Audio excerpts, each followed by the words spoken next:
Students, today we'll discuss the very important topic of class 11th, और you can से कि आपकी 11th की केमिस्ट्री का स्टार्टिंग का टॉपिक और the very first topic of class 11th chemistry कि व्हाट इज़ द मीनिंग और डेफिनेशन ऑफ केमिस्ट्री। क्योंकि बेटा टिल यू डोंट नो कि केमिस्ट्री में स्टडी क्या करना है, इसका मीनिंग क्या है, डेफिनेशन क्या है, there is no utility of studying the chemistry. So chemistry में स्टडी क्या करेंगे, just see out, chemistry is the study of matter. पहले यहीं से स्टार्ट करते हैं। Matter all of you know in the previous classes आपने कर रखा है। Matter is anything that occupy space and has mass and volume. जो स्पेस ऑक्यूपाई करता है, मास है, वॉल्यूम है। जस्ट लाइक अगर इस मार्कर को लेके चले, it will occupy the space, ये स्पेस ऑक्यूपाई करेगा, इसका मास भी है और इसकी वॉल्यूम भी निकाल सकते हैं according to the volume of cylindrical. So this is also a matter. But हमें केमिस्ट्री में मैटर में स्टडी क्या करना है, दैट इज वेरी इंपॉर्टेंट। तो first we have to study the structure of matter, उसका स्ट्रक्चर स्टडी करना है। फॉर एग्जाम्पल अगर हम वाटर के बारे में स्टडी कर रहे हैं, सो all of you no water का फॉर्मूला क्या होता है, H2O, and this is the structure. O covalent bond H, covalent bond H and this electrons. तो ये वाटर का स्ट्रक्चर है। तो सबसे पहली चीज आपको स्टडी क्या करनी है, मैटर का structure, that is the structure of matter. Then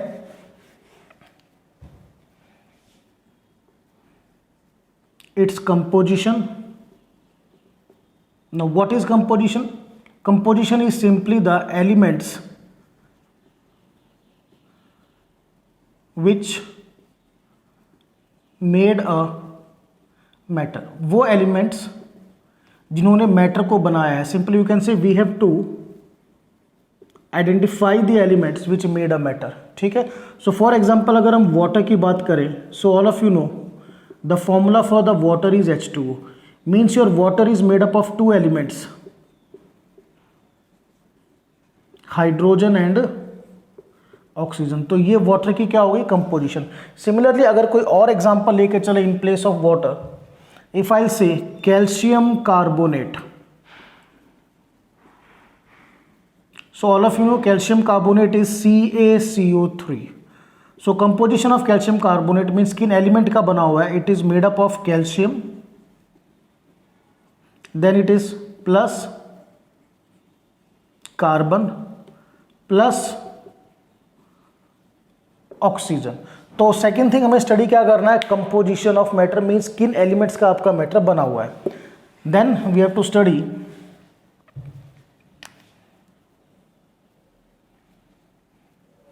properties of matter. Matter की प्रॉपर्टीज हमें स्टडी करनी है। Clear? Properties in the sense हम इनको दो पार्ट में डिवाइड करते हैं। Number one physical properties, number two chemical properties. So let us see what is the meaning of physical properties and what is the meaning of chemical properties. तो physical properties are the properties which govern, or you can say which are related to physical changes। वो property बेटा जो physical change के साथ relate होती हैं, और जो प्रॉपर्टीज केमिकल चेंज के साथ रिलेट होती हैं, राइट, प्रॉपर्टीज गवर्नड और you can say related to chemical changes, these are said to be the chemical properties. अब स्टडी करते हैं। एग्जाम्पल हम वाटर का लेंगे। वाटर सॉलिड स्टेट से लिक्विड स्टेट में कन्वर्ट होता है at 0 degree Celsius. So water solid से जब लिक्विड में कन्वर्ट होगा, see out, there is no change in the chemical composition. कोई भी चेंज नहीं है, कोई भी नया सब्सटेंस नहीं बना है। यहाँ पर भी H2O, यहाँ पर भी H2O, here is H2O, on the right hand side also we are having the H2O। So ये आपका कौन सा चेंज हुआ, this is your physical change. और जब वाटर सॉलिड से लिक्विड में कन्वर्ट होता है, the process is said to be melting. और जिस टेम्परेचर पे ये होता है that is said to be the melting point. तो if I will say melting point of water is 0 degree Celsius, ध्यान से समझिएगा, melting point of water is 0 degree Celsius. तो ये कैसी प्रॉपर्टी हुई, इज इट अ फिजिकल और a chemical? Melting point में ये प्रोसेस है, मीन्स वाटर सॉलिड से लिक्विड में कन्वर्ट होता है, और ये आपका फिजिकल चेंज है। फिजिकल चेंज वो जिसमें आप यूँ कह सकते हो सिर्फ फिजिकल स्टेट चेंज होगी, कोई नया सब्सटेंस नहीं बनेगा। तो ये जो आपकी प्रॉपर्टी है फिजिकल चेंज के साथ रिलेटेड है, so this is said to be the physical property. तो ऐसी सारी प्रॉपर्टीज जो फिजिकल चेंज के साथ गवर्न करती हैं, रिलेटेड है, we have to study and these are said to be the physical properties. Now what is the meaning of chemical property? Just see out,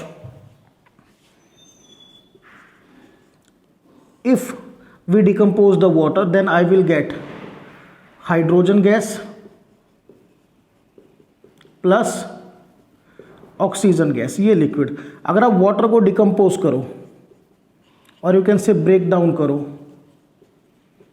so basically आपको दो gases मिलेंगे, hydrogen and oxygen. अब सी out, यहाँ left में क्या है water liquid और right में क्या है हाइड्रोजन और oxygen gas. So some new substances are formed and whenever the new substances are formed this is said to be the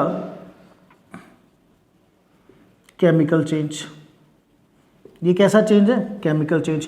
तो ये जो प्रॉपर्टी है दैट वाटर ऑन डिकम्पोजिशन और water on breakdown gives hydrogen and oxygen, this is said to be the chemical property because this is related to a chemical change. तो second हमने third point पर फिर से एक बार clear करते हैं कि हमने थर्ड में स्टडी क्या करना है, we have to study the properties of matter and these properties these are of two types, physical properties and chemical properties. तो यहां पर ब्रैकेट में I write it down, physical properties and chemical properties. So अब तक आपने क्या देखा, what we have to study? We have to study the structure of matter, we have to study its composition, we have to study its properties, physical and chemical, and the next one changes which the matter undergoes. आपका जो matter है वो कौन कौन से changes show करता है, which type of changes? तो चेंजेस आपके पर्टिकुलरली मैटर दो ही टाइप के शो करेगा, it shows physical change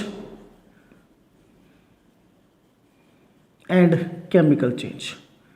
matter shows two type of changes, physical change and chemical change. All of you know physical change क्या होता है, just see out.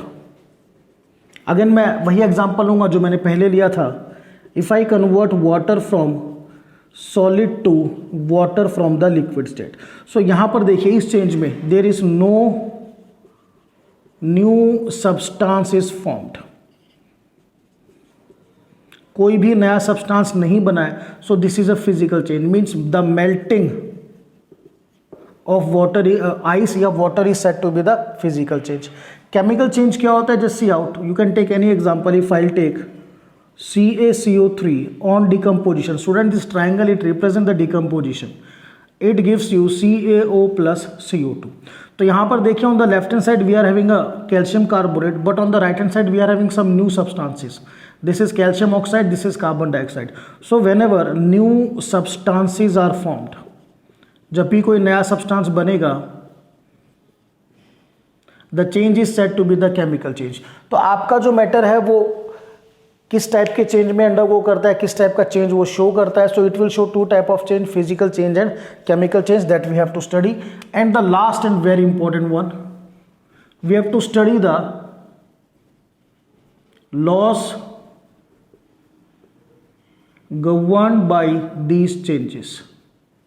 I'll write here laws governed by these changes, कि ये जो change हमने study किए हैं basically physical and chemical changes, तो इनमें कौन कौन से लॉज हमारे एप्लीकेबल है, we have to study. Just see out, I will write here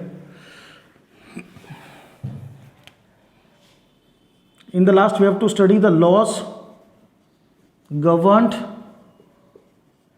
और you can say followed by these changes. इन चेंजेस में कौन कौन से लॉज आपके फॉलो हुए। तो अगर हम एग्जांपल करें, आपने 9th क्लास में have study law of conservation of mass, this type of law we have to study, law of conservation of mass, और you can say one more law. We are having so many laws, just like law of constant composition.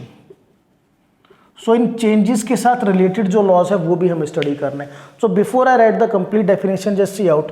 Chemistry is the study of structure of matter, composition of matter, its properties, physical and chemical.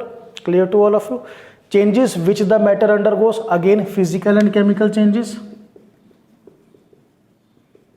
Physical and chemical changes, and in the last we have to study the laws governed or followed by these changes, both physical and chemical. So beta इनको combine करके if I note down the definition of chemistry. So the definition of chemistry is the branch of science which deals with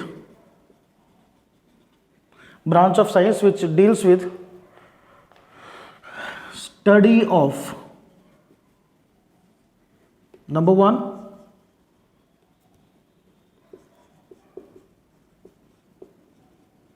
structure of matter, number two, composition of matter, number three, properties of matter, number four, changes shown by the matter, and number five, laws governed